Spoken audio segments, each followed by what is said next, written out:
Everyone, I'm Luis Chavez. This is My Line of Work. On this channel, we dive deep into the fascinating world of work, what people do, why they do it, and how they got there. Today, we have a special guest, Juan Chavez, who is a firefighter, and we're going to explore what it's really like to work in one of the most challenging and rewarding careers out there. All right, let's get started.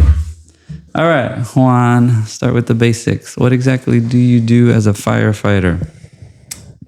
Well, as a firefighter, you guys know, we dial 911 and we respond to car accidents, fires, medical emergencies, and sometimes pretty much anything that somebody calls 911 for. We respond with the police department as well. So some, whether it be arguments or, possible drug overdoses, we'll respond, but we kind of stand back and wait for the clearance from PD. But you name it, people call for everything. So, but our main areas are those emergencies, and emergencies loose in the sense that it depends on who's calling, right? So we all have our definition of an emergency, but the taxpayer 911 caller is the one who determines what their emergency is. And so we try to sort through all that and respond to as many as we can. What percentage would you say of your work is actually fighting fire? So, I think there probably like 3 or 4 years ago, I might have said like 10%, right? And so I think as the world continues to change, and as America changes in general, there's new challenges. And so, I think last year and this year, I'd probably put that at 25%, almost 30%. So there's a lot of, as sides of town get older and as, influx of people come in, and it just increases. But there was a time where I was like, we don't fight fires anymore. Yeah. Wow. But it's probably a higher percent, and then specifically higher, in different sides of town, depending on where you work. So. Very cool. All right. How did you first get into firefighting? And was it something you always wanted to do? Yeah. So, no, just young, rambunctious kid, always playing sports and always being outside. We used to go outside back in the days. I'm not sure how familiar our young audience is with that, but no, but we had, just a stereotypical, get out and don't come back in until it gets dark type of thing. Mm-hmm. The good old days. Yeah. Just, that, just playing sports for hours or being active is just, was my norm, and it was fun. And, I joke, but I enjoy sweating. I enjoy doing work. And I think, I say that jokingly, but it's unique to me. I do enjoy going outside and cutting the grass, and not saying I love it, but I enjoy the actual process of getting out there working and seeing an end product. So, I think initially when I was in high school, I enjoyed the liveliness of it, a whole bunch of young people and just having fun, and the sports side of it, and academics was, not too challenging. It was just kind of, so I enjoyed the environment, the liveliness of it. And so initially I thought I'd be a teacher, a coach, of course, because you can't be one or the other, at least in high school. So I wanted to teach history and be a soccer coach. And that's what I was thinking I wanted to do.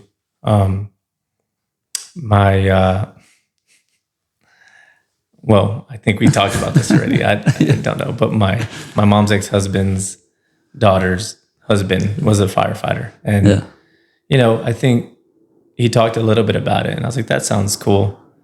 And there was a, I guess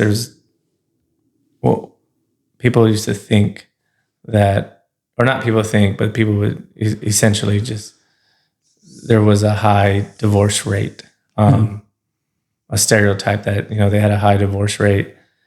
And, one thing I've always wanted is a family and, a steady family and to be married and, to see that marriage through. And so I was like, man, I don't know if I want to, do a career that might put that in jeopardy. Yeah. And so that kind of deterred me and kind of pushed me back on the path to being a high school coach and teacher. And so I just kind of, it was like, oh, that sounds really cool, but I don't know if I want to do that. And so in my immaturity, I just went that route and started my basics at a community college. And once I started going to community college and studying and, academics got a little more challenging in the sense of there wasn't as much oversight. And I started taking some of these classes and then having a history professor from an Ivy League college that, yeah, he was like, yeah, if you can pass my course, then you can pass any course in any college anywhere. And I'm like, bro, I'm not trying to do that either. I'm like, I am at community college. I just want to coach soccer. And, it was he was fascinating. Like his storytelling was amazing. Yeah. But his tests were, I don't know. I felt like very subjective. So I didn't do too well. My wife's real intelligent and she passed, but barely. But she was in tears, and we laugh about. I had the same. We had professor? The same one. Yeah, Nice. Yeah, she did well, and I was like, nope. I was like, let me get that that withdrawal. Yeah. But I mean, I think some of that was just, some of those challenges and speaking on careers and things, I think one thing I took away from the college experience is to invest time ahead of time and be prepared for college and things that I didn't know. And you don't know what you don't know. Yeah. And so, my mother was always like, go to college. But I think we talked about this before, like she didn't know the actual steps that involved. She just knew that, getting an education would provide me with a good job. Yeah. And I remember thinking that the SAT was just something you took. You either knew it or you didn't. Yeah. I think prep books existed and there were people who were preparing for that test and the weight that it would carry as it introduced you to the collegiate world and just, prepared you for that type of test and those type of questions and that type of wording. And no, I just went in cold turkey. I was like, yep. Pop quiz. And and my grade reflected it. Yeah. But So who guided you into that process? Like, what's that? The registering for college and I think registering for college. I mean, I think the counselors at community college, like I said, it was just go to college. Oh, wow. Okay. And so my mother was there and due to our financial status, we had FAFSA and it was a learning process. And so on my side, not prepping well for the SAT and not doing well. And all those things kind of spilled over into doing like remedial courses as well. And, for community college, taking an entrance exam and then, doing, them kind of seeing where you're at and whether you're able to take college classes. And the basics you were taking were to become a teacher? Yeah, honestly, I was just starting with the basics, right? Just to get just the basics. You hadn't declared like a major? I don't even. You just kind of had in your head, like, I think I want to be a teacher. Yeah. Okay. And so, and even the start was bumpy. So I would encourage, like, in high school, start prepping and start considering that, like, people that prepare end up doing way better. And some of those preparatory steps are, like paying attention in class and going through the coursework, but also getting an SAT prep exam or whatever would be the equivalent today. Yeah. And then from there, speaking to counselors. My wife she was very self-motivated and self-driven. And so she used those resources, and it paid off really well for her. Yeah. Do you think that barrier, or I don't know what to call it, do you think that pointed you to that, like we'll call it a struggle, that struggle kind of pointed you to firefighting? Or how did that transition take from, I want to be a teacher, I want to coach soccer, my college experience wasn't what I expected. Did that transition you to firefighting? Absolutely.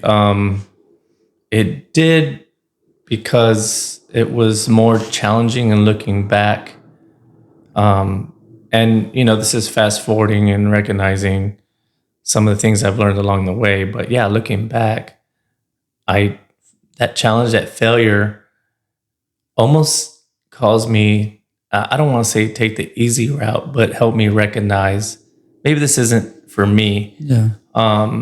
And so as I was going through and I was doing okay,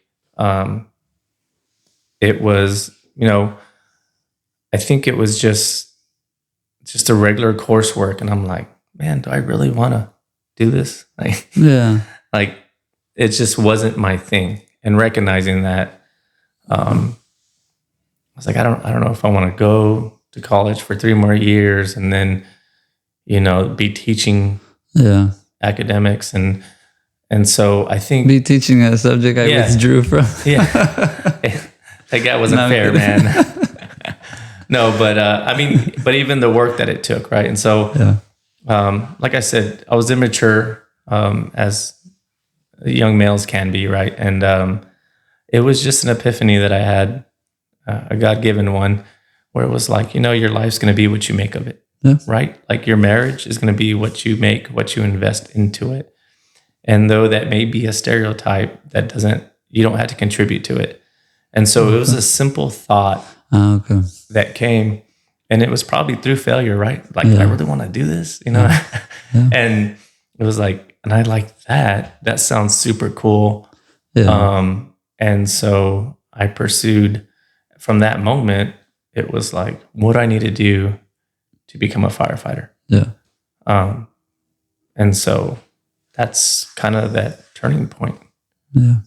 Cool. And we'll talk about that in a little bit. I want to ask you about your first ever job. And did it do anything to shape you as a person? What was the first job you ever had? I think my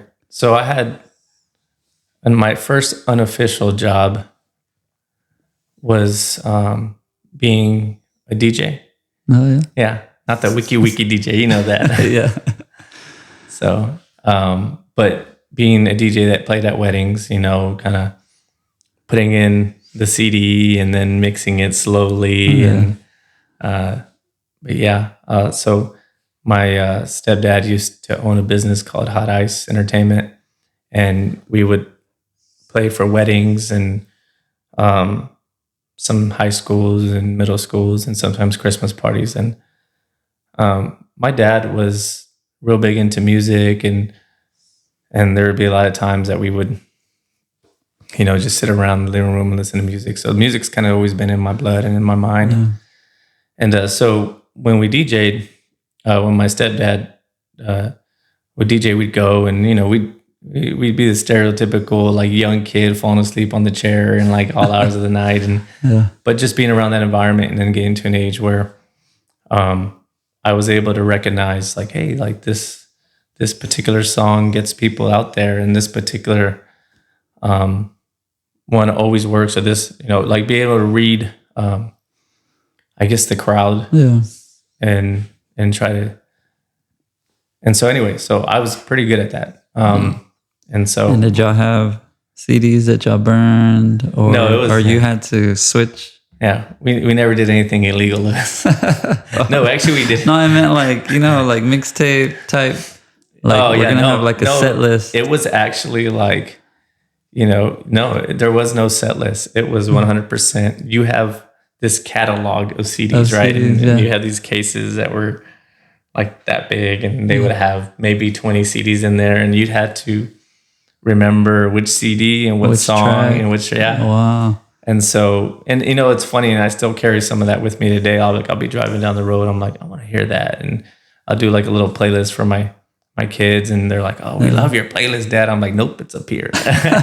But just reading the crowd, and so, so just seeing that, and then you know, my stepdad, you know, his business is running well, and so you know, he'd send us out, and I'd go, and I look like a little 12-year-old, and even though I was in high school, and so I'd go, and my mom would go with me, and I'd be the dude behind the scenes, you know, playing the CDs and reading the crowd, and my mom would be the face. And it never failed, you know, after the wedding or whatever the party was, they'd be like, "Oh, you did a wonderful job," and giving my mom credit. And I'm like standing in the background like, "Hey, dude, like, what about me?" You know, the only song my mom ever contributed was Dancing Queen, you know, like, and even then, it worked. She would give you the nod. Yeah, to give her, she's like, "Mijo, why don't you play Dancing Queen?" And I'm like, oh, fine, I'll put that on. You contributed one song this last 4 hours. I was like, that's okay. Funny. But it was funny. It worked, and that was my first job, and it was fun. And then, you know, then that kind of transitioned into videotaping. But that was the first unofficial job. But my first official job was McDonald's. Oh, okay. Yeah. Do you remember DJing my wedding? Because we didn't hire like an official. I do. Yeah, you're right. DJ, you're right. But I gave you the laptop. Yeah, I'm like, Juan, make it happen. Yeah, I do. I was trying to remember, but I was like, I don't remember having CDs. But yeah, you're right. Yeah. I think we used our phone or something. Was it a looking phone back, or something? I asked my wife. We were at a wedding recently, and I said, "What would you do different if we could do it again?" And she talked about, you know, hiring like a DJ and like a live band. I was like, "Juan did awesome." Well, my thing was video. Yeah, I told her I would have hired like a professional videographer. Yeah, because we have like a friend's brother kind of did it for us, but he was like a college kid with a camera. Sure. I remember y'all dancing though. That's all I'm going to say. It was good. It was good. No, my cousins loved it. My cousins that came from Monterrey. But you remember your anniversary video? The one that guy made? Or no, which one? The one where I had my GoPro and I didn't know how to work it. Oh, yeah. Where you didn't record. I got 1,000 pictures, but I didn't get any audio. Yeah. So or instead of turning it on, you turned it off. Yeah. That's funny. Let's see. Hey, I think we talked about this, but what was the turning point in your journey to becoming a firefighter? Yeah, I mean, that was essentially the turning point was just that. You know, it was just, I guess, maturing a little bit and realizing like, hey, like life's going to be what you make of it. Like it's, you know, you're going to have to invest and you're going to have to, you know, you don't have to be those stereotypes or those statistics. And so I guess that just came with time and maturity and, you know, the right time, the Lord's timing. So, yeah, I heard another statistic that marriages either end in divorce or death. So that's it. Yeah. And that's sad. Yeah. That's the only way marriages end. All right. Can you walk us through a typical day at the fire station? Sure. You know, so in my role, I'm a lieutenant. So I can kind of tell you a little bit of both, I guess, as you go through. But, you know, we get there and we have our daily checks, you know. So we have to check the apparatus, check the medical bags, and then just kind of get a game plan for anything we're going to have to do that day, whether it be some type of community outreach thing or, you know, we also check fire hydrants, just daily responsibilities that we may have that depend on the season. Yeah. But for the most part, you know, we do our checks. We make sure our vehicle is in operating order and everything is as it should be. And some of that just kind of plays into our shift work and, you know, not that stuff gets missed, but as calls come and you make some really intense calls, you just need to make sure all the equipment's on there. So that's an important part of the morning. And then we transition to talking about the day's events, and that's usually in the at the kitchen table. So every fire department has, every fire station has like a whole setup in your house. Okay. So it's literally you spend 1/3 of your life. I'm talking more in the terms of the shift work we do, but you spend 1/3 of your life at the firehouse. Yeah. And so you have a bed and a bathroom and a shower and You have your own room? kitchen. I have Or my is own it room. like, Yeah. So, I mean, as you know, as things have changed a little bit and we build, bigger stations and stuff, there are individual rooms, okay. But there's still some standing stations left that it's one big room, With like bunk beds and stuff? Like, I don't know, you just imagine. Yeah. No, so I guess one of the old stations is funny. I used to work at, like, from an aerial view, it looked like a toilet bowl. And it was like a toilet. It looked like a toilet, like. And it had the pole in the middle? No, that one actually didn't have a pole. It was like a single room. And you'd walk in the bay, and then you'd walk into like the common area where they'd have the kitchen. And then there'd just be a big old circle around. Okay. And you could like go to the right, and then as you walk through the station, you would just do a big old loop and end up right back. And so it was just an open common room. Okay. And so that's kind of like that's where the beds were? Yeah. Yeah. Wow. You're like sleeping right next to somebody like 5-10 feet away, and it's just an open bed. And, but yeah, those are cool because you're forced to be in a small confined area. Yeah. And so usually it ends up building camaraderie, whether you want to or not. Yeah. And being that you're with someone for 24 hours a day and 1/3 of your time is spent there, it's just like a regular family to where, sometimes you can get on each other's nerves and, doing the whole, like, I'm not touching you. Yeah, play pranks on each other? We do. Well, not now. You're a lieutenant now, but. No. We, definitely when I was younger, we did more often. And like I said, a lot of it just kind of changes with the culture and the climate. And so some of it's just, you got to do it responsibly, and there's still a lot of fun to be had. Yeah. But of course, responsibly and respectfully. And some of that comes with time and building those relationships, and then knowing people's personalities and knowing when to not, But, little silly stuff, like pretty inventive stuff, like water dripping on your face when you're sleeping, and just not knowing where it's coming from. And it's just little silly stuff like that. Yeah. Like inside joke type things. Yeah. Those little packing peanuts were in my locker and opening my locker and them spilling out. Just little goofy stuff. And you're just like, oh, okay, man. So, yeah. So what, you say you work 24 hours. What time you go in? I go in at 9, and then I get out the next day at 9 a.m. or 9 p.m.? 9 a.m. 9 a.m. Yeah. Oh, okay. So 9 a.m. Yeah, to 9 p.m. So yeah, there's, like I said, there's 2 stations. Some of them are still open. Some of them are small, older stations, and then the newer ones have their own private rooms. But so typical day is that, and then we get together, have our coffee. Sometimes we go eat somewhere, and then we start our day. And then all of this is dependent on calls and as they come in, right? Yeah. So we come in with an agenda, but if we stay busy making calls, then we do that. And so as a call comes in, we respond. Our goals are usually to, my goal has always been to do one thing every day that betters myself. Yeah. So that's not necessarily learning something new, but that might be relearning something or revisiting something. And so, as long as I do one thing a shift that betters myself and my crew, then that's my goal. Yeah.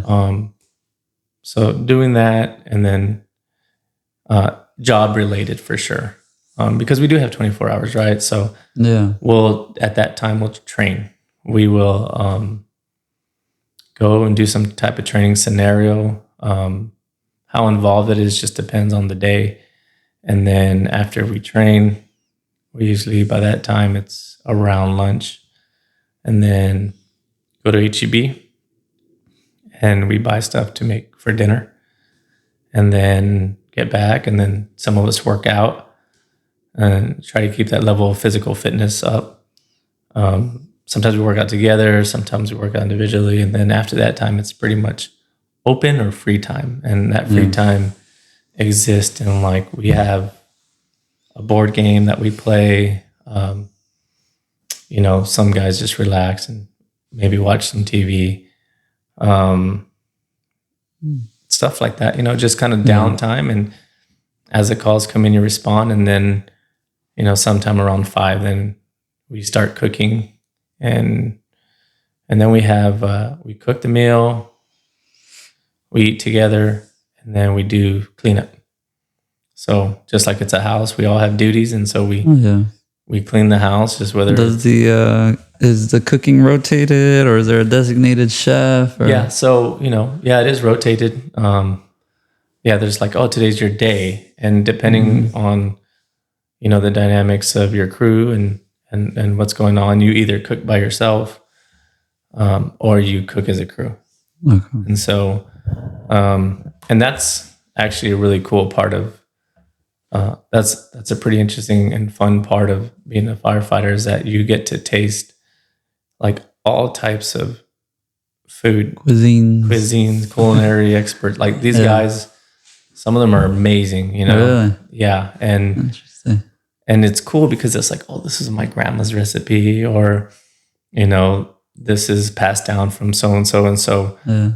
I personally have like, hey, can I watch you and then steal that recipe, and and then I try and take it home with me, and so and I've labeled them, like I've labeled those recipes based on who gave them to me. Oh, okay. Just to give them credit, it's like this is Lewis, like your wife, like her beans, like this is Josette's beans, like what I mean, like it just to give credit and where that came from, and I think that's one of the coolest things I've seen is just trying some of these things that you're like, I would have never thought about that. Yeah. So other than that, we go to bed at whatever time, depending on the calls, and then, make calls as they come. And so, And then what about, because you work 24 hours, and then when the next people come in, is there a transition where you have to stay, or you... Yeah. Do they have to come in early? Do you have to stay late? Yeah. Or is it like a strict 24 hours? How does that work? So, it's 24 hours and it's strict. Out of a courtesy, they might show up anywhere from 30 minutes to 15 minutes early. Yeah. And that's a courtesy. And what happens in that time is just like, is the transition is just a recap of, what you did that day. Sometimes you talk about calls that were interesting or might be helpful to think about, or buildings, or hey, the motor is acting this way, or we noticed that this building is now abandoned, and so kind of target hazards. But you just do that, just like a quick briefing, catching up. This is what needs to be taken care of today or not, or this is what we saw, what was going on, and then by the time you get everything off. Like I said, so since it's like you're staying at your house, you have bedding and everything you got to put away individually and in your room, because you don't get the room and it's not reserved for you. They're like a storage. There's closets and cabinets and stuff, and so guys would just have their own cabinet and they put their bedding and anything else that they had for that shift away. So it's like a hotel room, like you reset. Yeah, but without the cleaning lady. Or man, you're the cleaner. We had to do it all. So I got my system, and you have your system to just put everything, and that just takes time. And so inevitably, you end up staying a little later. Maybe 15 minutes past, or you do all that prep work, and then But it's pretty strict, and it's just a courtesy. The whole 30 minutes is just a courtesy. So but yeah. And then are you on shift as a firefighter with the same people each shift?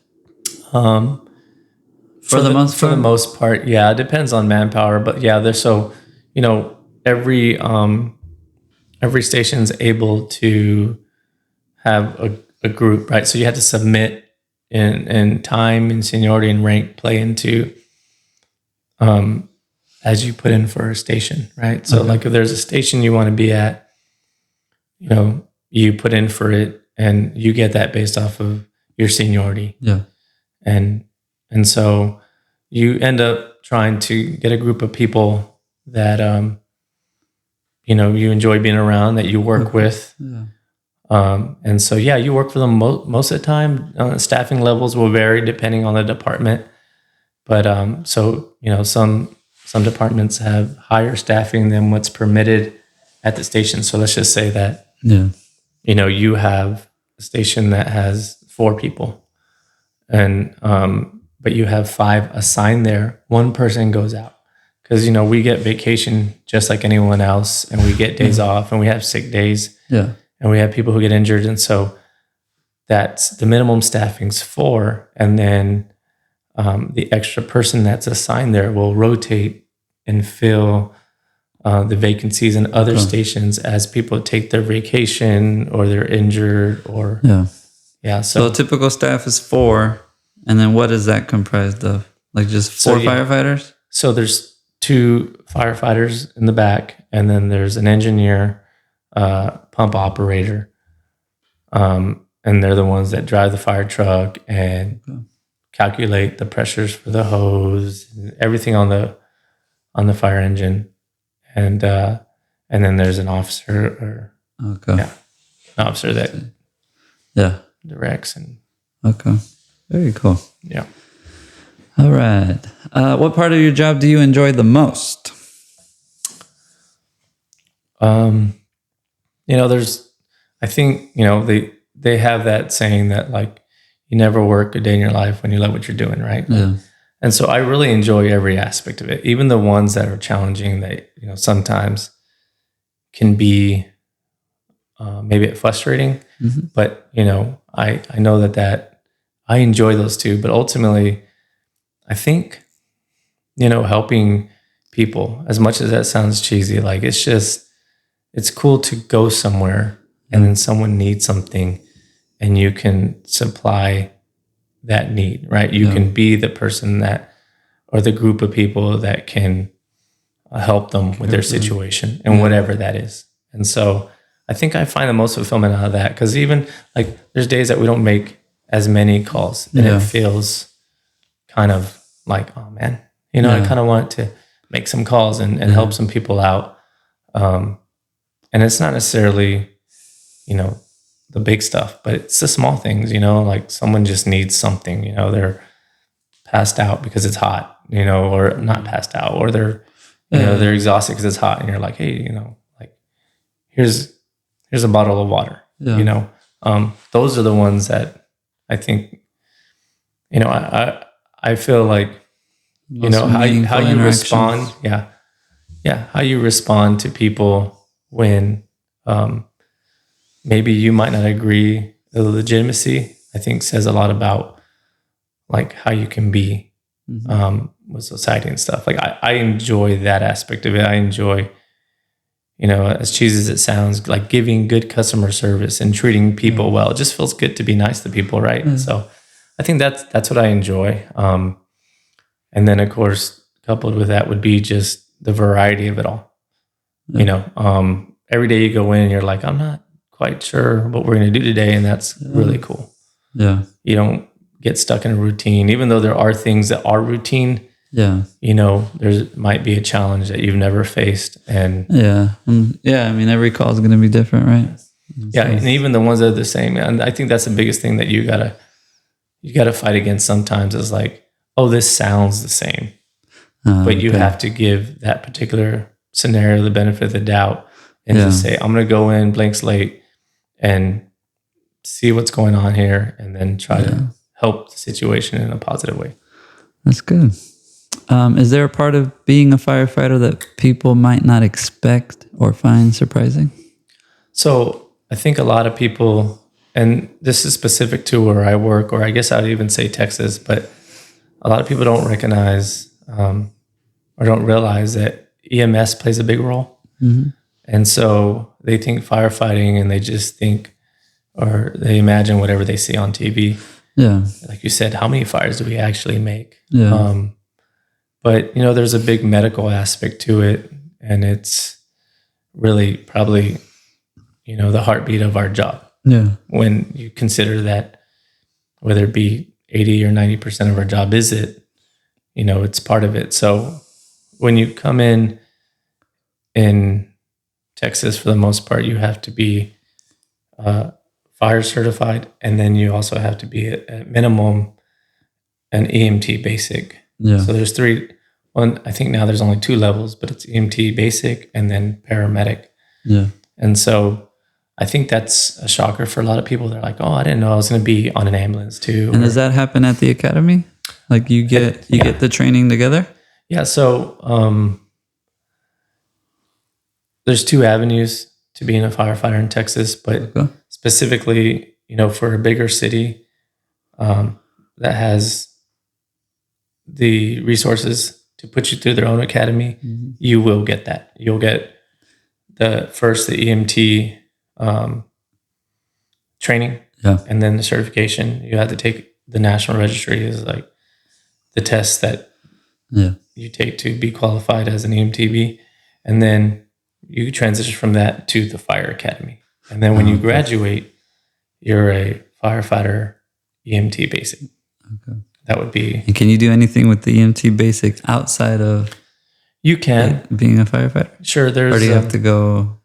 Yeah. There are like private EMS jobs that you can do, and those would be like hospital transports from, maybe a nursing home to a doctor's appointment, or from an ER back to a nursing home. And you're driving an ambulance? You're driving an ambulance. Okay. And they are, I guess, more non-emergency medical transports. Okay. So you're still monitoring vital signs, and you have some level of, medical competency to see if something goes, something happens to them. But a lot of them, even like dialysis patients that are immobile that need to get from their home to dialysis and then back home. Mm-hmm. And so, that's standalone. So I'm not sure if, so essentially there's two avenues to being a firefighter. Okay. Let's talk about that. Go ahead. Okay. So, and I did kind of both. So that's pretty cool to think. I know. I know both of them. Yeah. I'll explain it to you. So, the first avenue, and not in order of this is how you should do it, but rather there's two options. Okay. And sometimes the options can be like my scenario and be both. So option one, rewind to I'm in college and I'm like, okay, what do I need to do to be a firefighter? Well, the option to test for a big city is always there, right? So I guess the option that doesn't involve anything other than you going and taking a test is one option, right? Really? So I can study. You have to have, So there's like a couple of qualifications you need. Okay. And there's also disqualifications, to be fair. Okay. So to be qualified, you had to have, I think, a GED or at least a high school diploma. Okay. You can be disqualified by having too many speeding tickets. You can be disqualified by certain drug use, a time frame with DWI, whatever that department advertises as this. These are the qualifications. These are the disqualifications. Yeah. Okay. So that'd be the first thing, right? Yeah. Listen to your mom and dad. When they tell you to get good grades and to not do drugs and to stay out of trouble, right? Yeah. So it's just the fundamental, like there's, not doing those things will limit what you can do in life, right? Mm-hmm. And so, but, depending, and those are some of the higher thing or the more obvious things that, either qualify you or disqualify you. So then let's just say that it's all good to go. None of those things are an issue. Then a city will advertise a test roughly about once a year. They'll say, okay, we're going to have a test, and it's a general aptitude test. Yeah. And they Everything hinges on the grade that you get on that test. Okay. So in my particular scenario, that test, when I took it, had like 4,000 applicants. And how many are they hiring out of the 4,000? It depends on a year-by-year basis, but they would have classes of about between anywhere from like 40 to like 100. And out of 4,000? That was a good year. Yeah. Wow. And so you got to be top 10, 20%. you do. And then there was a statistic that it was like 1 in every 3rd person in the top, whatever amount till you get to your whatever you need for that year. So sometimes it would just be 80 or it'd be 30 or it'd be 100, right? So so you're good at math, right? So like if they got to 400, right? 1 in every 3rd person falls off, and so you'd have to be in that window. And they fall off for things like that, like they fall off for their so even if you pass the test, there may be other. So like you do well in the test, cool, but then they do your investigation and they realize, after that, it's a they go through the process, the hiring process, and they're like, this guy, and really some people. So you cannot make it for other reasons. Yeah. Oh, that makes sense. Okay. And then cities also will give you bonus points for previous military experience. Oh, okay. Which is, a positive because that's good. There's also a lot of, I think prior military, those guys that are prior military, they end up doing really well in the fire department in general. Yeah, that makes sense. Yeah. So even for like policing, I think ex-militaries that'd be a good transition. Sure. So the easiest route would be that, right? You go to high school. Yeah. And stay out of trouble. Good test taker. And then, so you pass, you have no experience. You don't just pass, right? Like you got to pass with an exceptional grade. Okay. Right. And so like 90 and up. And so, one of my friends got like a 96 and he didn't get hired. Wow. So it depends on the year and it depends on how many personnel they need to fill, but it also depends on the candidates that year. So I remember walking in and being like, man, there's no way, and a little side story is like, I wasn't going to test that year that I got in. Like I was so irritated with the process. Yeah. I wouldn't even say irritated. I was just discouraged, right? Like it had been my 4th time. And so I was just like, I'm not going to go. And my wife was like, just go. Like, what's 4 hours? Because that's the process is about 4 hours. She's like, what's 4 hours in the big scheme of a lifetime? Yeah. And I'm like, quit making sense.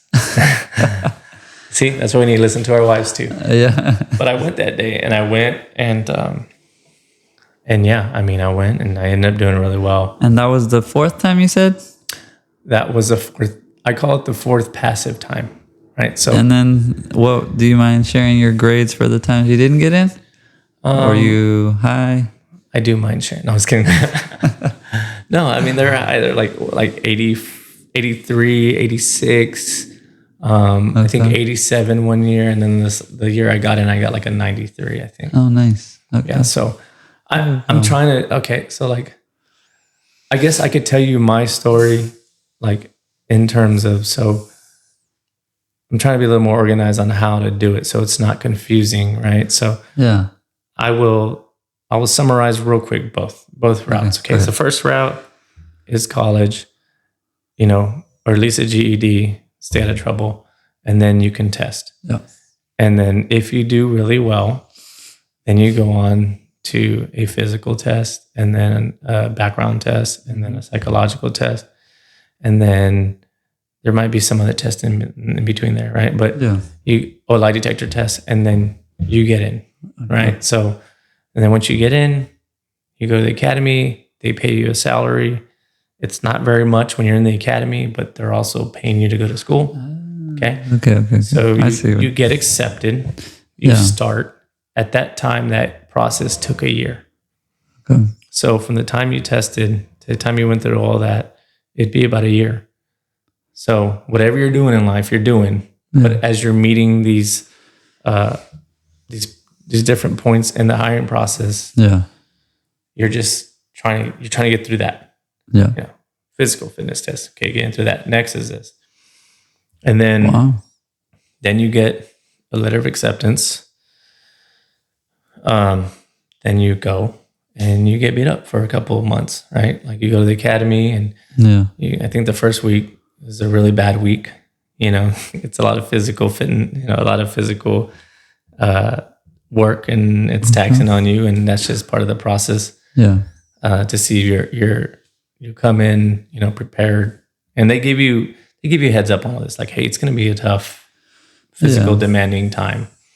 And then you go to EMS, so you're still like you're in the academy now, but now you go to the emergency medical side of it. Yeah. And you're in a classroom learning, and that's pretty vigorous. And then you had to take, that test. And then from then, the National Registry, then from then you go to the Fire Academy. Okay. And I think the process is like 9 months now. I think for us, it was like 6 months. I think it's a little longer, but you're getting paid the entire time, and you're there at the academy Monday through Friday from I think 7 to about 4. Yeah. Yeah. And then the weekends you're off. You're going home every night. So this is the route where you study, you pass all these checks. Yeah. And then they put you through the academy, the city and pays. They're paying you. Yeah, the larger cities will pay for it. Yeah. Okay. And then as long as you pass everything and cool, then you're on probation and you're working for the whatever city fire department you're on. So that is a route, right? Okay. You get 5 bonus points if you're prior military. Yeah. And Nice. I think something about that is it's daunting because there's a lot of applicants, and you're like, there's no way that I'm smarter or capable more than these 4,000 people that I see ahead of me. But I mean, you miss at 100% of the pitches that you don't swing at, right? Like, 100% of the shots you don't take. Yeah, there you go. And so that's the one route. Easiest. I would say easiest, not the easiest, probably the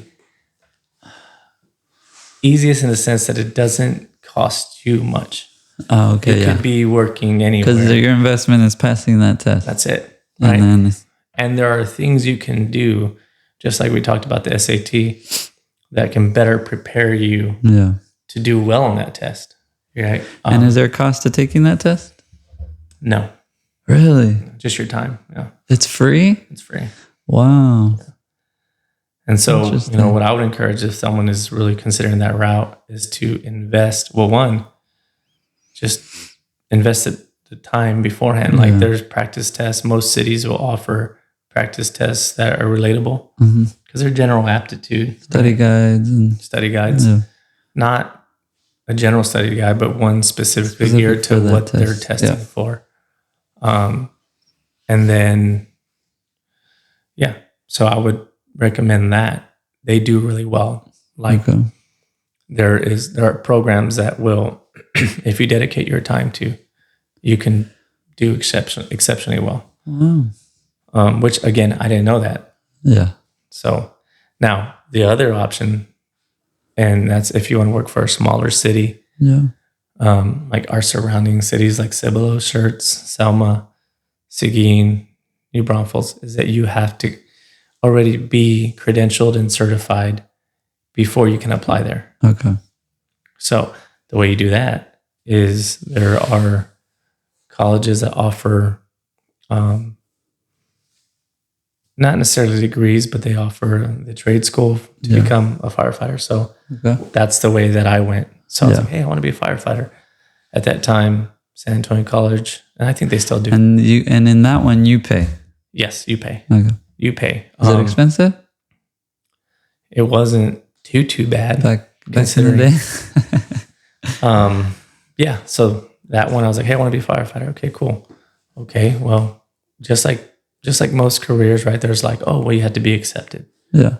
And so the way you be accepted is you take some prerequisites, some classes beforehand, And that's just their way of evaluating. It's just something I really want to do. Mm. So yeah, I took those classes, and I was like, yeah, I do.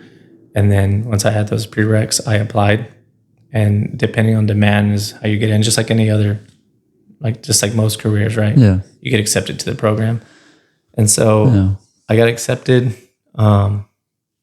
went to the academy there.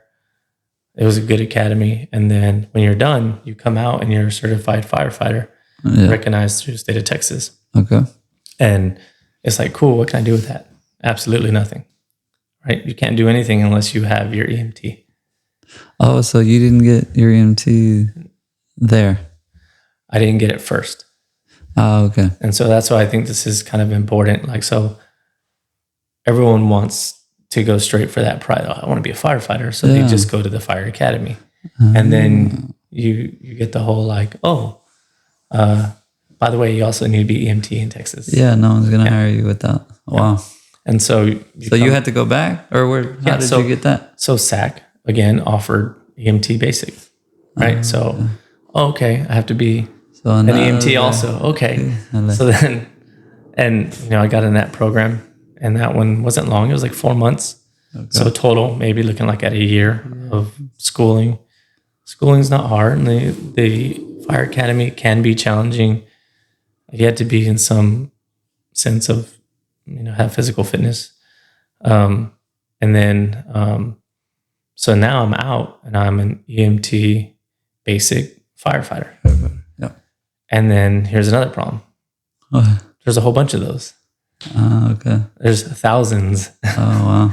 of people with EMT. So now you're just going to different stations and applying? So now I'm going to different smaller cities that take, that hire credentialed people. Yeah. But now I'm competing with a huge pool again, right? So it's challenging. Yeah. And so I'm applying, and it's just like, it's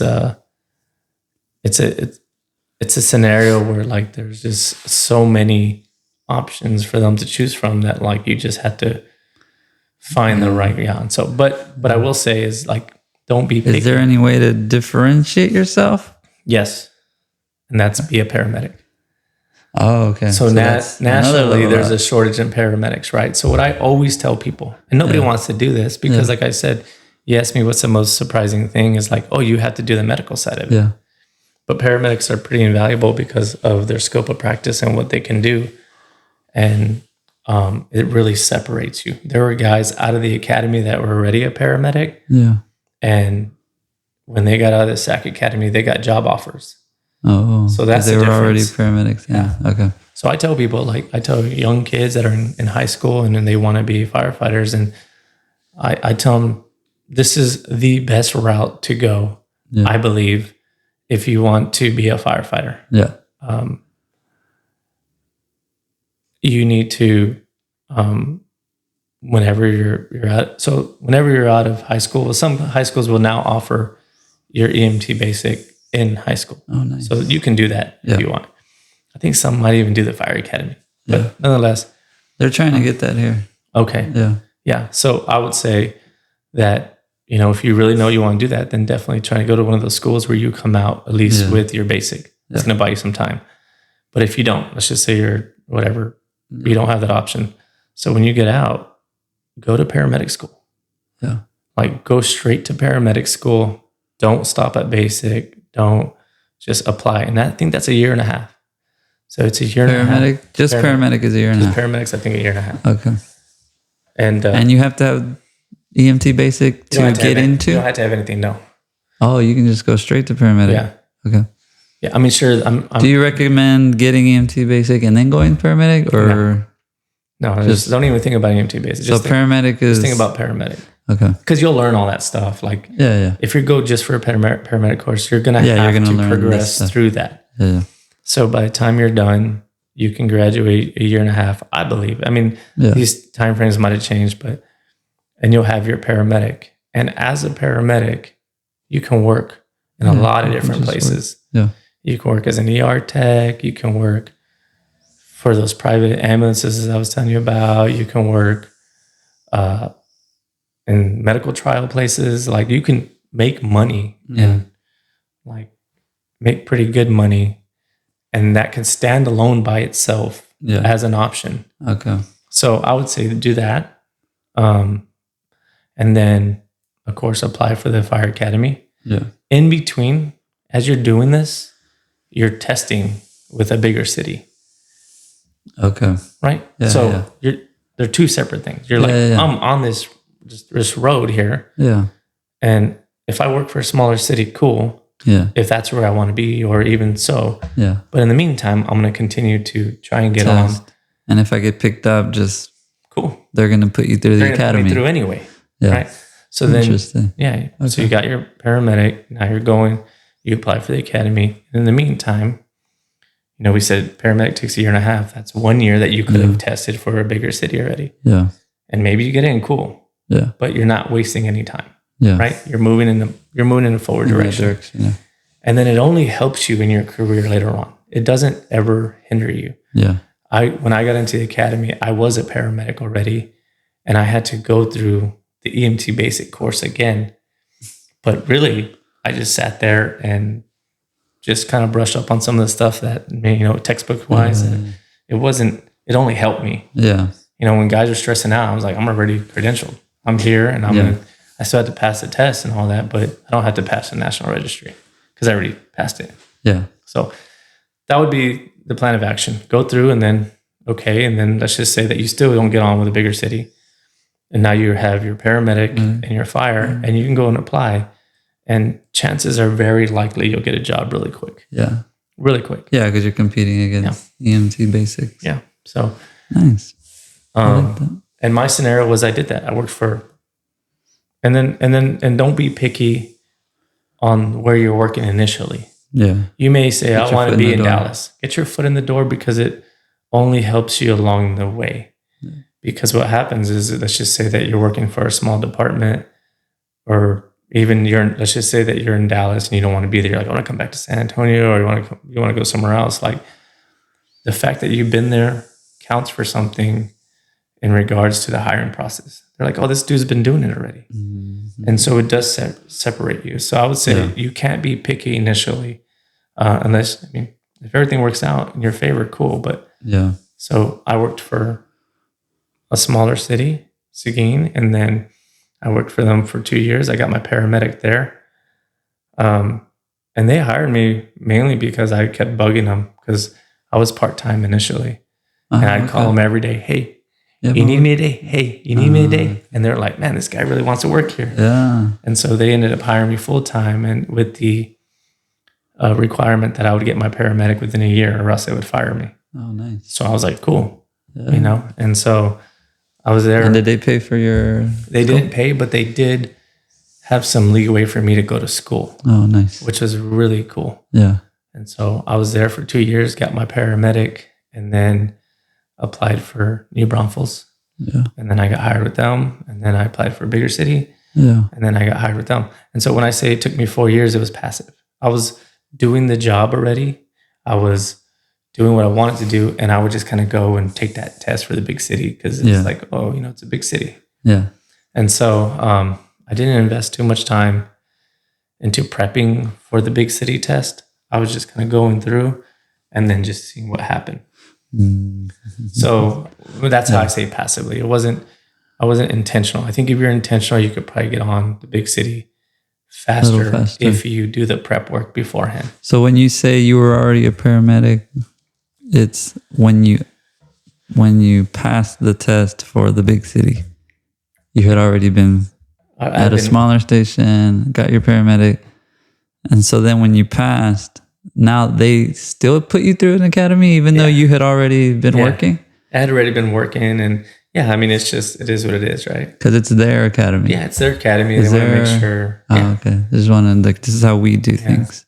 They didn't have a bridge program. Some cities have a bridge program where they're like, oh, or I think actually you call it a fast track program, where it's like, oh, you're already certified. Yeah. You can fast track through, and just go to some little orientation, and then you can be working. Yeah. You got to learn their policies, learn how they do things, because, like I said, all these little cities and municipalities, they are responsible for their own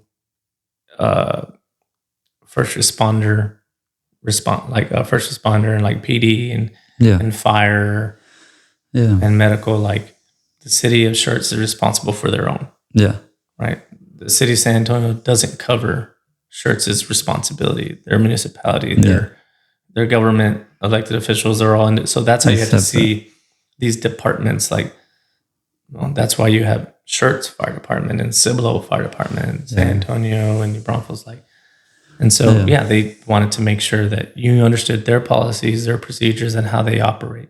And that's kind of why you go through the academy. Oh, okay. And so, does that kind of clear it up, the two routes? Yeah. Yeah, so there's the testing route, and then they'll put you through their academy, and then you work. Or there's I can get my EMT basic and fire, be certified, but now I have to go to apply. Mm-hmm. But on this side, I'm basically going to school to get certified. On this side, it's like I'm applying for a job through a test. Mm-hmm. Exactly. Well said. Yeah. So, and that when I say I did both, that's why. You went through the academy, you got your basic, you started working for a small station, all the while testing for a bigger station. Yeah. And then how long did you work under these small stations? A total of 3 years. Okay, so then it took you 3 years working to pass this test. And then they put you through their academy. Yeah. But you're already a paramedic, firefighter, EMT basic, all of it. And then, okay, so then you're a firefighter and now you're a lieutenant. What was that like? What was that process? So, in the city I work in. Hold on. Sorry. Go for it. What are all the rankings? Because you're a lieutenant. Okay. But I come in, I'm a firefighter and I want to move up. Is it just all like, are there steps or are there different options? How does that, What are all the rankings? So that's the cool thing about being in a big city is there's a lot of avenues within the same department, right? Okay. So there's a lot of things that make the machine work per se. Yeah. And so the very basic is like you come in, you're a firefighter, and you have to be and every city is going to be a little different, but you have to be a firefighter for 3 years, minimum. Yeah. And after 3 years, you can take a test again, and this test revolves around your job. Like we have like standard operating procedures, and then we have books that apply to our job. Yeah. And so there'll be testable material. And so at 3 years, you can then test. And then again, it depends on what their needs are. So if the next step would be engineer, right? The guy who drives a fire truck. Okay. And so... and that's considered a promotion? That's a promotion. Okay. Yeah. So anytime you're driving a fire truck, you're getting paid a little more. Even if you're not an official engineer, you're kind of stepping up. Okay.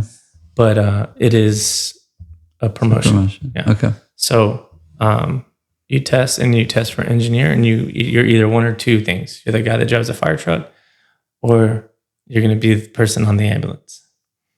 You're going to be the paramedic. Okay. Right? So remember I told you everyone becomes a basic in a bigger city? Yeah. So now you test for engineer. It's like, okay, well, you can stay on a fire truck, but you're an engineer too now. You need to go to paramedic school, and you're going to be on an ambulance because we provide EMS paramedics. So that's step 2. You're a paramedic engineer. Yeah. Some guys don't have to go. They just, depending on their needs, like, hey, EMS is full. Yeah. You can stay on the fire side. Be a driver. Yeah. Okay. But then they won't get their paramedic because the city will pay for that. Oh, nice. So they won't get it though. So there'll be EMT basics on a fire truck. And then they can miss EMS altogether. Yeah. Or promote to engineer, then you go to paramedic school, and then you're on an ambulance for a minimum of 3 years, I think. Yes, it is 3 years. Okay. They change every now and again, but it's 3 years again. Yeah. So now it's 6 years before you can promote to lieutenant. So you have, because it's every rank has a certain time and rank. So it's you can come up. firefighter, engineer, And then lieutenant, captain, captain, chief. chief. Yeah. Is that it? Well, it's battalion chief, and then there's like admin spots, like Oh, okay. chief of operations, and it goes higher. Okay, then chief in it. Okay. Yeah. But at the station, you have your firefighters, your engineers, your lieutenants. And is the chief at the station? Captains. I'm sorry, did I say? Oh, we didn't say captain. captains, right? Yeah. Yeah. Yeah. You have a captain. Captains. and Captain's then above chief. lieutenant. Yes, sir. And then chief is above captain. Yes. And all of them are at the station. Not every station. Like my station is just going to be firefighter, engineer, and lieutenant. So Smaller station. those are the, Yeah. and then you go on calls. We go on calls. You're a lieutenant, you go on calls. Captains, So there's other stations. captains, do they rotate? Well, there's other stations that have a fire truck or a fire engine and a fire truck. So the state. What's the difference between an engine and a truck? Carries water, right? The fire engine motor, whatever, it carries water, and the fire truck is the ladder one, the one that you guys see. Okay. So usually, or where there's a captain, there's a fire truck Yeah. or ladder. Yeah. So the stations that have two have captains there. Oh, okay. And I know it might even overcomplicate things, but there's also, I guess it's better said that there's one captain to every station. So Yeah. my station, even though there's not a captain on the day that I'm working, Yeah. there's You a have a captain, captain. on a different shift, Yeah. right? Because there's 3 shifts. Because I work a third of my, so I work Yeah. 24 on, 48 off. So there's an A shift, a B shift, and a C shift. And like my particular station, I'm the B, so I'm the lieutenant. Yeah. I'm the highest ranking officer that day. On the C shift, there's another lieutenant. He's the highest ranking officer. On the A shift, there's a captain without a lieutenant. No lieutenant. Okay. Yeah, and so every station has a captain. Yeah. And then And they work one of the shifts. they work one of the shifts.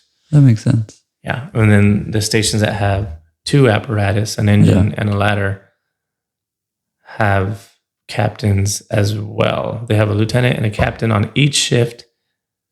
Yeah. So And then does the chief stay at one station also?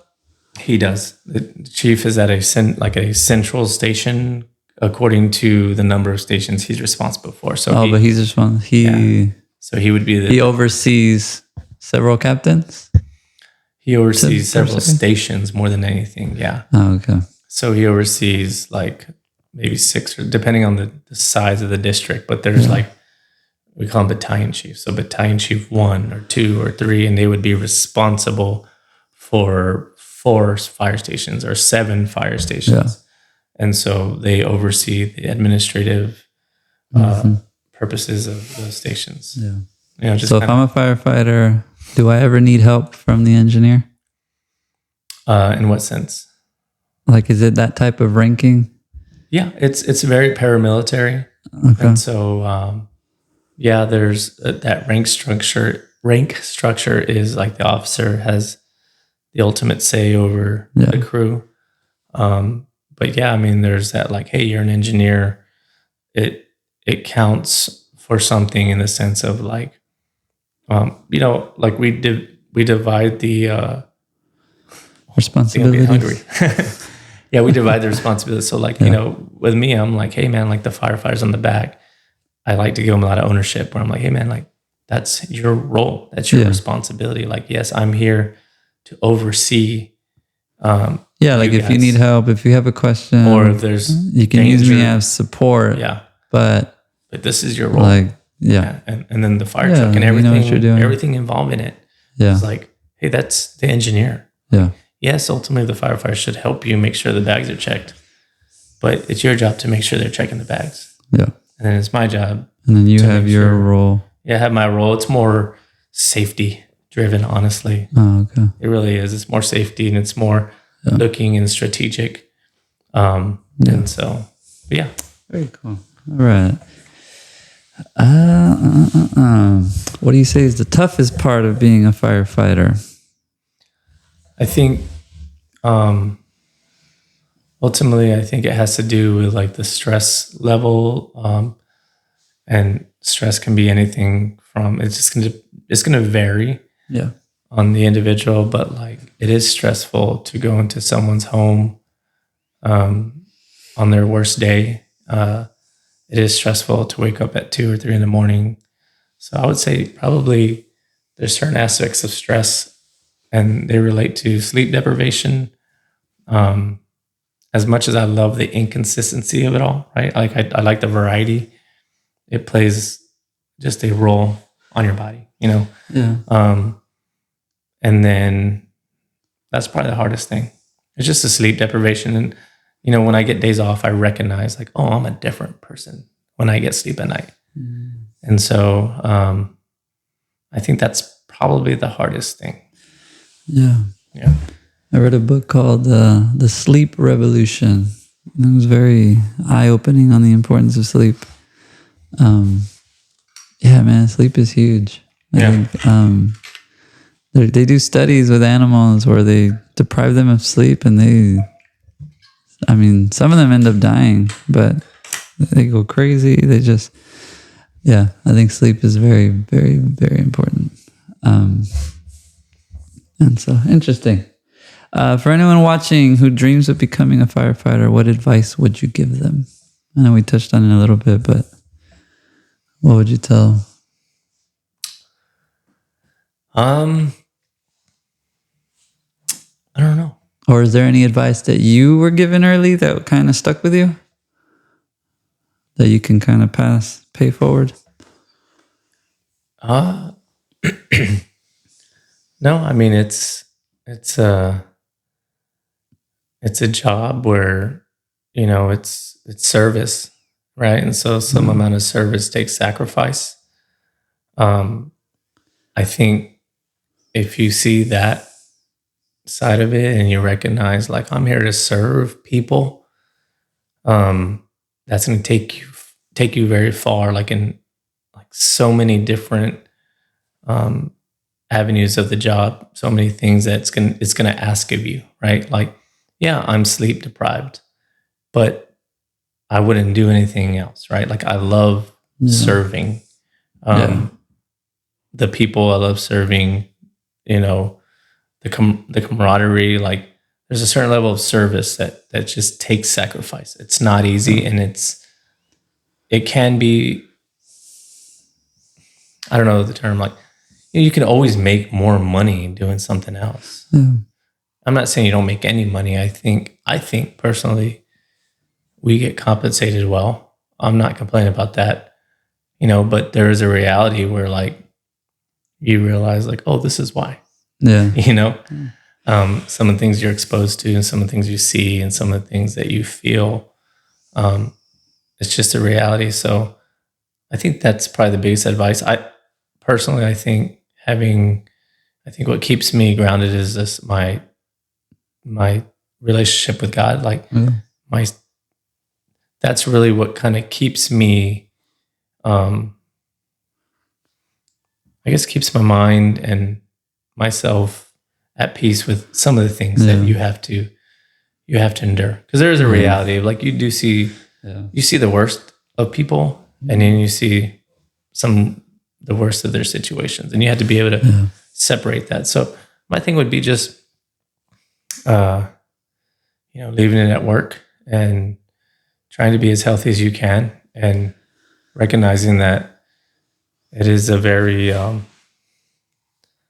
is a lot like a gratification you get out of it, but it is, it is going to cost something. Yeah, it does cost something. I don't know if I'm articulating that well, but it's not all glory, I guess you could say. Yeah. So interesting. What is the coolest or most unexpected thing you've experienced while on the job? Yeah. Honestly, it was probably delivering a baby. Yeah. It's funny. Like, was that a one-time thing, or it happened twice? Nice. But it's one of those. How was that? It's rewarding, right? Yeah. It's one of those things that, like, that, like I said, we're problem solvers, right? In the scope, the scope of what we do is like, it's insane, right? But it isn't, and we go and we have some like OB training, right? Like it's maybe like a week long, and then you get some plastic rigid baby, and it's some like mimicking, and but So you do get trained on how to deliver a baby? yeah, I guess so.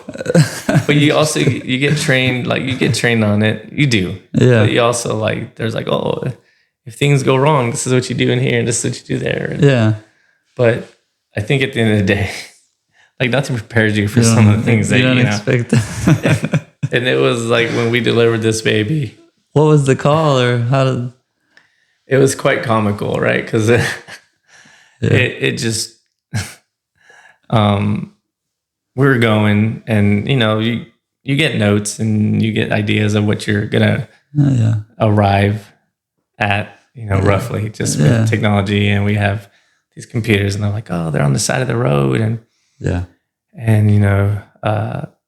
she's this far along, and she's having contractions, and for the most instead part, of speeding up, they stopped. they stop. And you always ask, you're like, why not just keep going? Yeah, like push it. But then you find out why sometimes. Okay. I mean, honestly, I think it just depends in the moment. Like everyone's freaking out, right? Like, the husband or whatever,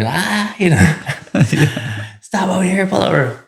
So it was interesting because, probably the wife telling him to stop. Yeah, like the baby's coming. So, like, well, I'm not gonna make it. Yeah, so it was interesting because we're going, and we're like, like why didn't they just keep going or whatever? Yeah. So we find them, and we get down, and sometimes you have time to buy. Like you're like, okay, like yeah, you're having contractions, but the baby's not coming. Okay. And so on the way over there, you're like, oh Lord, Lord, please no, please not. No, but you have a measuring tape, right? 10 centimeters. Yeah. No. So then, we opened the door. It was funny. We opened the door, and this female's completely naked, and we're just like, what is happening? In the car? In the car. And that's where... Is she in the front seat? Front seat. Okay. It was unexpected, but I guess what I ended up learning is that, like, as I've told the story, they're like, oh yeah, like some women get really hot. Like they get really... Oh, she's and like so they're just going like, through it. Yeah, close off on me. Yeah. So that was like, what is happening here? My partner and I were like, what in the world? Yeah. And so, like, all right, like we load her up, and then I'm actually driving. Right. Yeah. So I'm driving, and my partner's like, hurry up, partner. Let's get to the hospital. She still hadn't had the baby. And so you transitioned her to the stretcher. Yeah. Okay. Yeah. We're on an ambulance at this time. Yeah, yeah. And so we transitioned her to a stretcher, give her a blanket and all that. And we're going, and this particular hospital, like they were having construction. So going through the parking lot was slow because there was like, so you're there. We're there, and she's in the back. She's in the back. He's back there, and I'm trying to drive like responsibly, fast, and now I'm trying to go through this parking lot that usually it was pretty clear to get to the back of the ER entrance, but now there's all these turns, and so we're going, and he's like, partner, what are you doing? Step it up. And I was like, I'm trying. I was like, they close off the parking lot, and there's detours, and he's like, this baby's coming, man. Anyway, so we get to the back, and I hop off, and I go and I bang on the window in the back of the ER, and I'm like, oh, so we alert them too, like, hey, we're coming in. Yeah, hey, we're this imminent delivery. This is what's going on. Yeah, and we alert them, and they're like, okay, whatever voice is on the other side of the rail, like, okay, we'll see you here and whatever. Yeah. And I was pretty explicit, like, hey, this baby's coming. Yeah. So we go and we hop off, and we're hoping to get the Calvary. Yeah. And I knock on the window, and they just look up, and they're like, huh? And I'm like, there's like, are we expecting someone?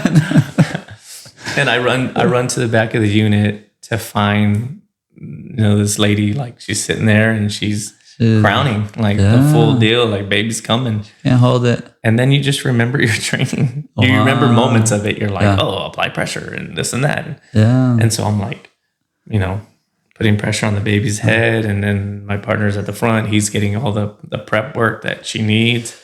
Yeah. And I'm like, where's this doctor? And when this tech had come out, he's, you know, when he saw me bang on the window and run back, he came out and he's like, what's going on? I was like, dude, imminent delivery, bro. Like, you know, where's the doc? And he's like, oh, he's coming. So we're in the back of the ambulance. I'm at her feet. My partner's at her head. Yeah. And then this tech hops in on the side bench. Yeah. So he's on her left side. And we're there and I see the baby's crowning, like some of the head. Yeah. And I'm like, oh yeah, apply pressure, right? So I'm applying pressure. And like, it's funny because there was like a delay, right? We're just there.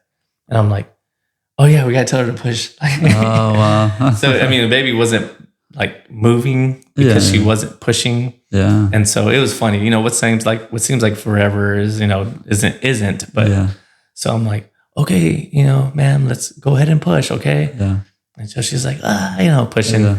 And so when she pushed, like, it's a baby's head. So you're like, the head came well, not yet. Like she's pushing and I'm like, oh, I don't want to put too much pressure. Yeah. But I remember they tell us to put pressure. Yeah. So I'm kind of more cradling the baby's head more than pressure.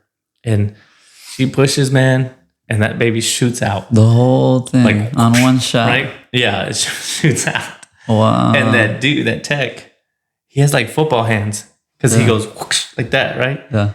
And so I'm at her head, so she pushes out and baby comes out. I'm like, whoa. And then he grabs me. He got the baby. Wow. And I was like, that's why you apply pressure. Like, you know, you train for it, but you don't have these situations to mimic. Oh, okay. You know, like why you're doing it. So I was there when my wife gave birth. Yeah. And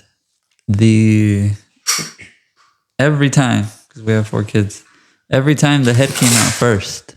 Yeah. And so they're telling her to push, and then, you know, the baby crowns, and then we're Mexican, so the babies have a lot of hair. Yeah. So first I just remember seeing the hair. Yeah. And then they give her a little break, and then they're like, okay, push again. And then she pushes, and then just the head's out. Yeah. And then they give her another break. Yeah. That's probably what the pressure's doing. Sure. Right. And then they're like, okay, last big one. And then the whole body comes out. That's why that's why I asked you if the head was out. Because on all my kids, it was hair, head, and then the whole thing. Yeah, no. Baby popped out at once. And thank God for football hands. Yeah. You were a soccer player? Yeah. So, you know, it was crazy and it was cool at the same time. And you remember, it's crazy. Like, you ask yourself, like, am I going to remember these steps? Yeah. But I think it wasn't till, you know, so it was a girl. You know, I have 3 girls. Yeah. And then the second delivery I did was a girl. And I'm like, I guess I can only deliver girls. All girls. So never a boy. But no, it was super cool. I think it was awesome, right? I mean, I think, but I'm sitting there and I'm like, man, some of these OB doctors go to school for like 8 years, you know? Yeah. And you're like, I had a week. Yeah, I had a week in a plastic baby. A rigid plastic baby. And then you weren't planning on delivering it. You were planning on dropping her off. Yeah, I was like, oh, I'm glad I'm driving on this one. No, but it's cool. It's like one of those things to where like it worked out and the Lord provided, you know, and we were able to, you know, baby was healthy and everything. And it was just a unique experience. And, you know, I think I had been in EMS for like 3 years already. Yeah. Right. So like, not only that, but you don't see these things to where, you know, you feel like you're proficient.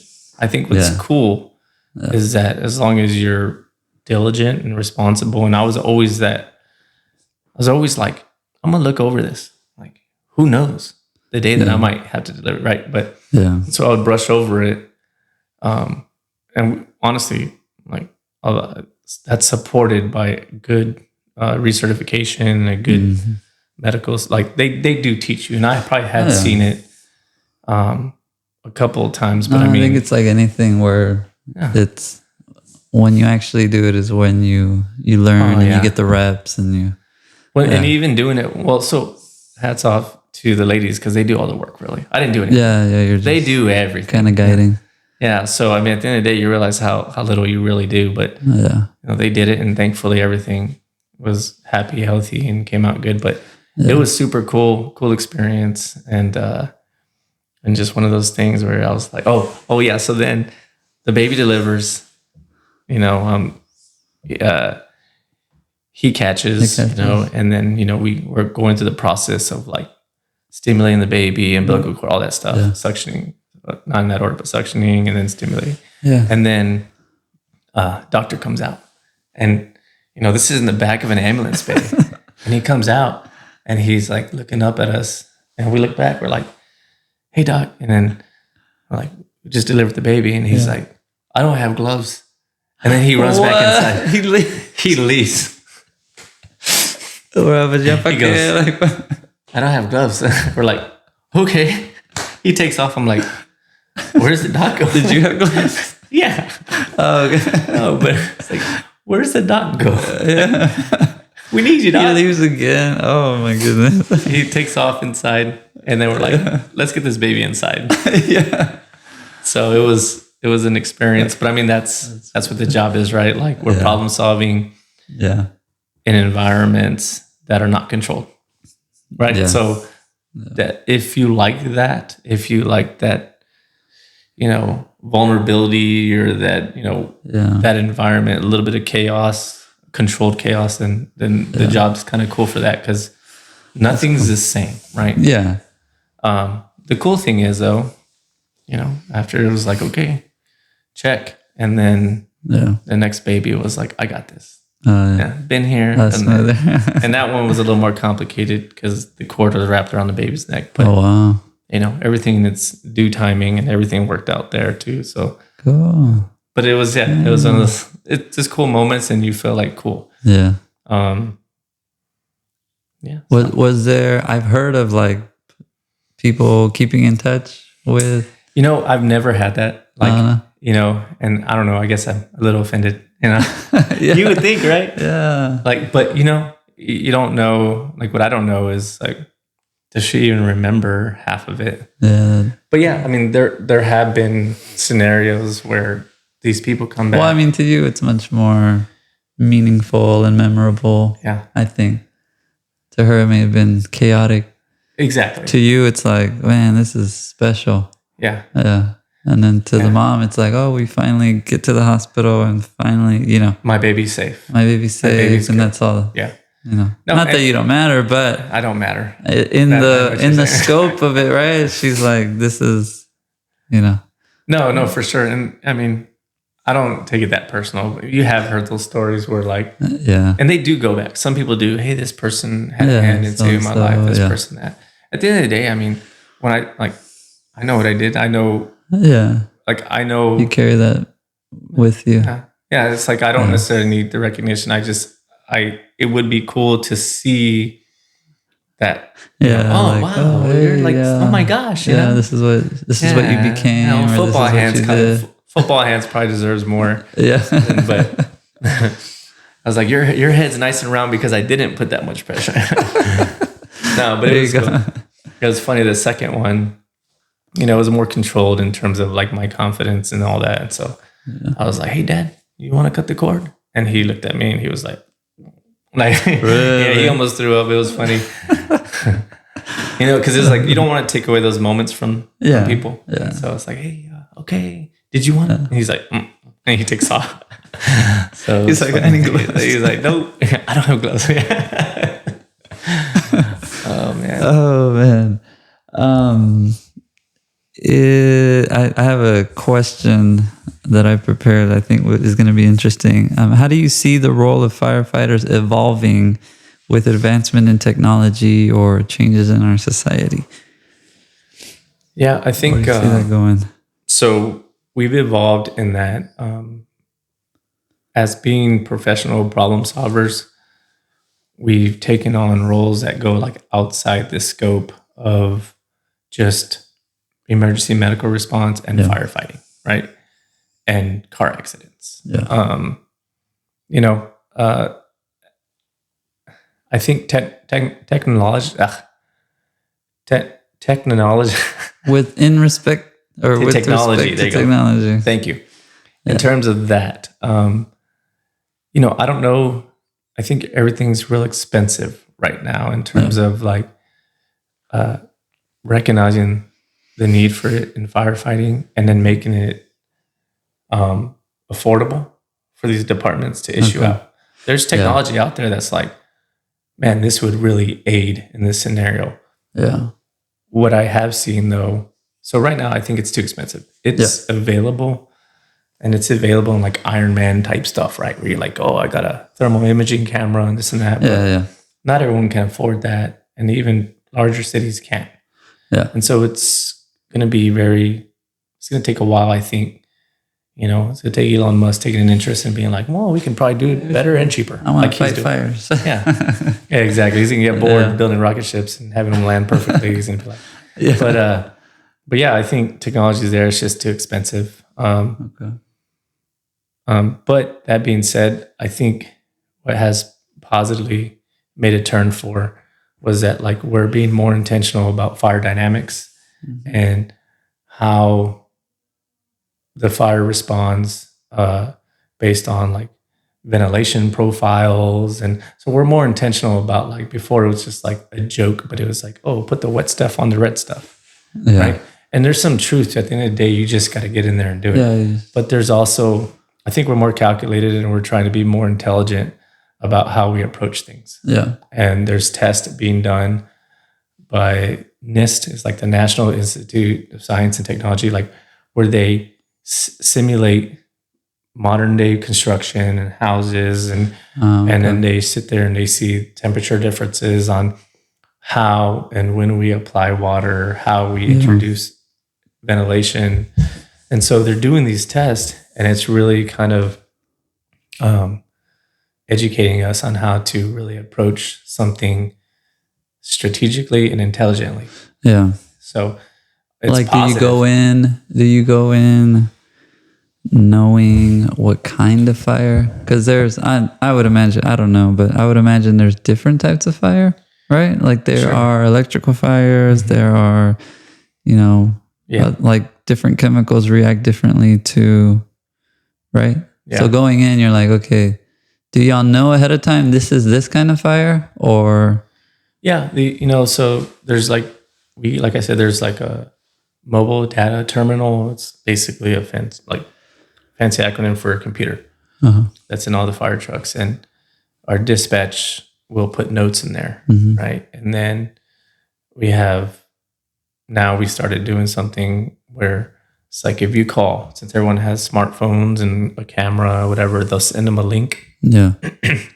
They click on that link and they can show live video of what they're seeing. Oh, okay. So what'll happen is like, oh, my house is on fire. Okay, go ahead and get everyone safe. Yeah. Click on this link, and I need you to start recording what you see. Interesting. And then dispatch says, confirm fire. We see, working fire on this side of the structure. Everyone's out of the home. Blah, blah, blah. So, nice. That's cool. Yeah, that not only transitions to that, but to medical. And then I think like even our battalion chiefs, they're getting video. So the battalion chiefs see it. So he can strategically see, this is a small house, or this is a larger structure, or this is, a commercial structure. So, I think it's growing in that way. Technology, we're using it. I don't know specifically, there's like a lot of cheap technology that is specific for firefighting and EMS, but I think what they're doing is using available technology to accommodate needs that we have, basically to communicate information. That's the biggest thing. I think what would be cool, I work with real estate agents, and they are able to like 3D map the inside of a home. Wow. For showings and like they'll do virtual showings to where they come in. I think they use LiDAR. I don't know exactly what program they use, but you can you have a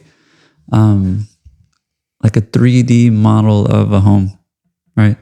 I think it would be cool if there were a company that took that technology and provided it to firefighters. Like, hey, this is the structure you're going into, and this is a 3D map of it. right? So that you can know, like, okay, you can pinpoint where the fire is, but also how am I going to get in? How am I going to get out? Right. And where can I get out? Right. If I can't come back out the same way I went in, like, oh, well, here's the patio here, the garage is here. Right. I think that'd be cool to integrate into firefighting. Just like 3D models of like Zillow, right? Zillow has every house, right? Like this is the square footage, this is how much it costs, everything, right? If they worked with a company to 3D and not make it public, but for emergency responders to say, hey, this is what the layout of the entire house, right? I think that'd be cool. Yeah. But, one thing we do, I mean, they do have the ability for like our BA packs where our oxygen or compressed air rather is in, and we breathe in. Like they have ability to put a tracker on there, so the chief could find like a general area where we're at. But I don't know if we, like I said, that's been something they've been talking about for years. Yeah, and we just don't have it because it's expensive and these things break. And we are firemen after all. We're going into these environments and things are breaking. And then your budgets have to be approved, and people have to vote on. And it's positive. And I think at the end of the day, I think getting educated about fire dynamics and just the fact that we're trying to be more intentional and intellectual about how we do things is really kind of pushing us forward. Yeah. And that's what those, the books and the criteria, the study material is really kind of doing is it forces you to learn and read this stuff. Yeah. And then it makes you more prepared when you step into that role as an engineer or an officer. Like you're like, hey man, I had to know more, and now I know more. Like you look at things differently. Your eyes are open. So, but I mean, I think technology is great and there's a place for it, but it definitely is still blue collar work in the sense that like you just got to get in there and do it. Like there's a real sense to it, and there's a real fulfillment in it where it's like, there's an aspect of you're not going to be comfortable. Yeah. Get used to being uncomfortable because you're in scenarios where you just have to. People are relying on you to do that. Yeah. And so, I think that technology would help, and it might not, it happens so fast. Our greatest asset is speed, calculated speed, right? But that would serve on a strategic level an involved scenario with like a chief, where he can be more like, oh, okay, this is this or this is that. But with us, like I would say, and like I said, we're kind of talking about what the job entails. Like you just got to get at it.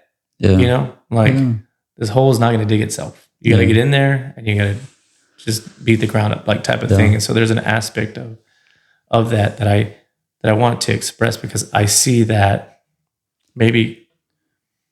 If collectively, I see that not being an understanding where it's like, man, it stinks. It's terrible. It's uncomfortable. Yeah. We just got to get at it because people are relying on us to do that. Yeah. Right. Like I got to drive faster, or I got to drive I got to get in, I got to open that door and I got to be the guy who receives the baby. Like someone's got to do it. Yeah. And we just got to get at it. Yeah. Not like, hey man, I'm driving. You said there's this baby. No, but I mean, so I think I just will say that like, technology is going to be helpful, but there's this type of job. There's an aspect about like you just need to have a certain amount of grit to just get at it. Yeah, there's because like even in that vein of thought, like if we did have layouts, that's cool for a catastrophic event of a firefighter going down.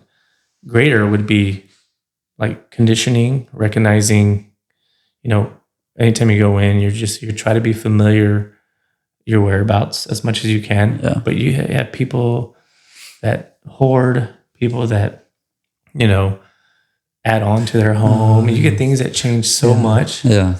It'd be hard to keep up. It'd be hard to keep up. And what you do see is building construction trends. Yeah. So I can, I can say if something happened over here, it's very open, living spaces. Yeah. Probably not as much clutter, high ceilings, right? Yeah. Different side of town, it's going to be like compartmentalized rooms, lower ceilings. Yeah. shiplap or construction, stucco yeah. versus So Okay. you being home inspections, about Yeah. that. You can go to an area and you can be like, this house is going to be built by 2x6s instead of 2x4s, right? So, and that's part of the job too, is going around town, looking in these houses when we get medical calls, looking around and seeing the patterns, and then it's pre-planning essentially. Yeah. So we do that, and to some degree. And I think another big thing to add would be building construction. I think if you have a good understanding of that, then you can be exceptional in this job. Yeah. Because so much of what we do and the dangers we face, revolve around recognizing a building and its construction and how how fire is going to have an effect on that structure. So, Interesting. Very cool, man.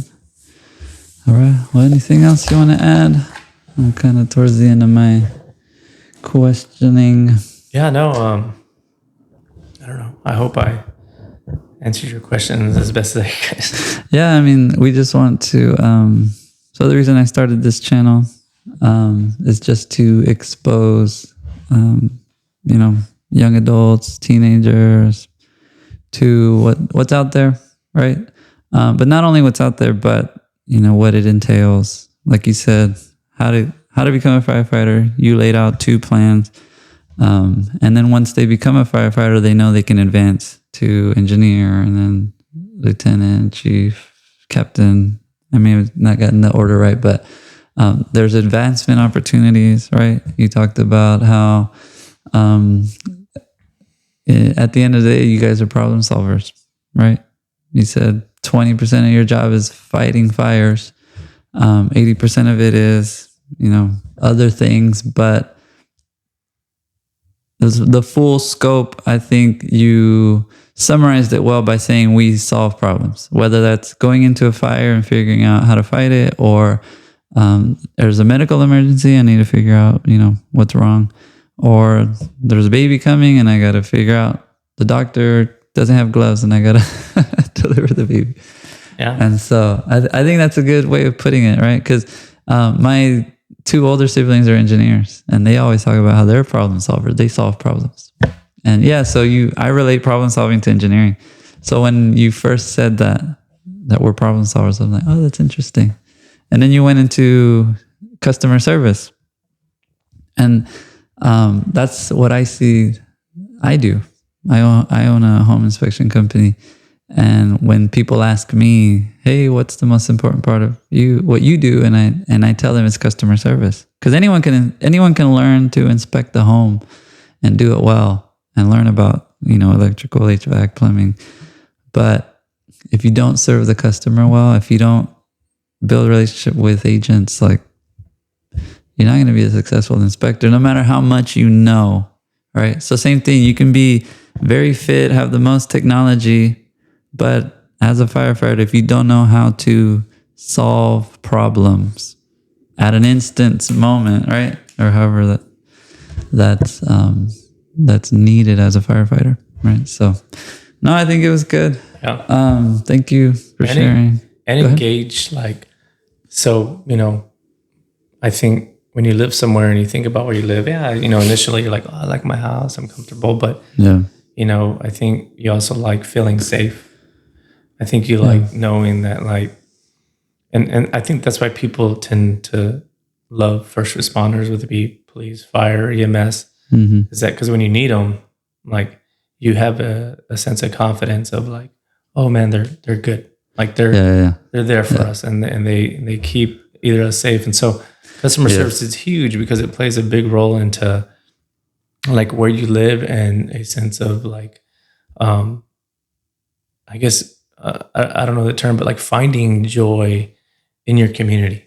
Yeah. And so that's why we try to our city, it sounds corny, but our city's oh, customer service first. Well, it's huge. Yeah. I can fail at something and be really nice about it, and people are going to be okay with it. And they respond. They respond better, right? But I could be a jerk about it and do excellent, and they're going to be no, those guys are terrible. Yeah.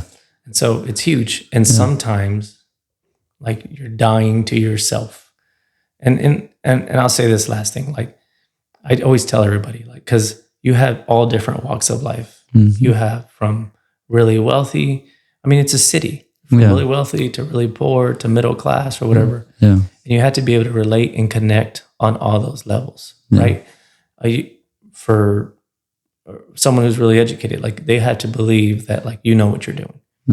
For someone who's uneducated, you have to have enough compassion to be patient with their lack of education and explaining something in a way that, you know, you don't demean them. And so like you have to be able to do those things. And, you know, the city that has hired you and is entrusting you, they're relying on you and they're compensating you to do that. And you have to be able to do it at 2 a.m. and at 3 a.m. So with no sleep. And And so when I say it's service and there's a lot of dying to yourself, you know, I'm not lying, because that will define like how happy you are in this career and how fulfilled you are.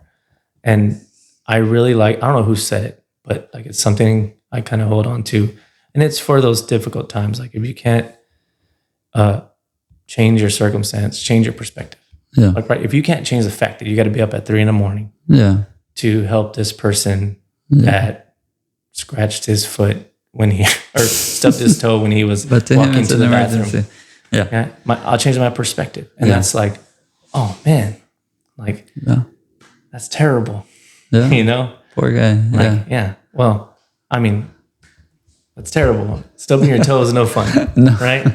Like, hey man, like you got a nice house here. You know, like you just make a joke about it, you know? Like you just make light of it instead of being like, man, you're calling us for this. And please don't let it be the pinky. The pinky's the worst. And so I think I like that because you can apply that. And, you know, it's to sleep deprivation. It's like, well, I can't change that, but my perspective can change. Well, I'm off for 2 days.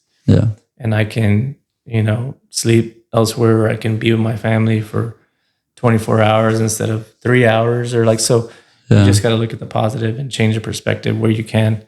And I think if you can do that, you'll find a lot of fulfillment in this type of job that does have some demanding aspects to it. But mindset's important. There's a lot of research. I saw a video that was interesting about working out, that if as you're doing reps, that you think that you're tired or you think you can't get through it, that your body will produce, I don't know what chemicals or what that will make you weak and tired. But that if you encourage yourself through it, that you're actually able to lift more and lift longer. So mindset's huge. It's like the customer service is huge. The Hodgkin twins. I command you to grow. I haven't seen that. No. These dudes that were like muscle heads, twins, and he would like lift weights and be like, "I command you to grow." Well, that's the right mindset. No, I think that's why, like we mentioned earlier, it's not just passing the test, right? But going through the psychological testing and background and, you know, your criminal history, for lack of better terms, because it is a very high character job. Like you said, you're making a lot of choices that put someone else ahead of you, right? You're putting yourself in danger to make sure that someone is safe. And so it is a very high character job. And so it's not just about the knowledge that you possess, but the character that you go in there and say, hey, you know, I'm going to make sure you're safe. And so, No, that's well said. I mean, because we go into people's houses all the time. And they got, you know, their possessions, their under our bill, their vulnerabilities, whatever it is, right? Like, and they're trusting us not to judge them. They're trusting us to be professional. And so, so. Very cool, man. Well, I appreciate you sharing. I'm going to close it out. To everyone watching, if you've enjoyed today's interview, don't forget to like this video, subscribe to the channel, and hit the bell icon so you never miss an episode. If there's a career you're curious about, drop it in the comments, and we might just feature it the next time. So my name is Luis Chavez. we're not related, but this is Juan Chavez. We actually met in fifth grade. We're not related, but we have the same last name. We met in fifth grade. We've stayed friends for 25 years? You're the one that's good at math. 30 years. Yeah. It's been 30 years that we've known each other. And so thank you for watching My Line of Work, and we'll see you next time.